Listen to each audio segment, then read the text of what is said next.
শুই উঠিয়ে দেখা পালোঁ ৰ'দটো ইমান চোকাকৈ ওলাইছে আৰু গৰম মানে ৰাতিপুৱাৰ পৰাই।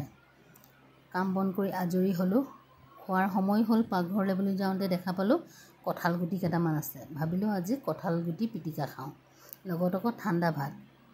ঠাণ্ডা ভাতৰ লগত আজি আমি গোটেইকেইটাই পিটিকাৰ আয়োজন কৰিছোঁ। এনেও পিটিকা বুলি ক'লে গৰম দিনত ইমান যে ভাল লাগে খাই, তাতে আকৌ কঁঠাল গুটি বইল কৰি পিটিকা বনোৱা আৰু পুৰি পিটিকা বনোৱা দুয়োটাই মোৰ বৰ প্ৰিয়। লগতে আকৌ কণী এটাও আমলেট কৰি দিছোঁ। তাইক ভাতকেইটা দি লৈছোঁ। তাইক কৈছোঁ প্ৰথমতে তুমি পানী অকণমান ঢালা, তাৰপিছত নিমখ অকণমান লোৱা আৰু পিটিকা অকণমান সানি খাইছোৱাচোন, তুমি বহুত ভাল পাবা খাই। আনকালে মই খাই থাকিলে মোৰ পৰা খায় তাই, আজি আকৌ তাইক মই নিজাববীয়াকৈ কাঁহীখনত দি দিছোঁ। মই কৈছোঁ খাই চোৱা, চব খোৱাৰ অভ্যাস মানুহৰ থাকিব লাগে। তাই আকৌ খাই ইমানেই ভাল পাইছে, মোক কৈছে মা তুমি সদায় দিবাচোন, সদায় যেন দিব পাৰি।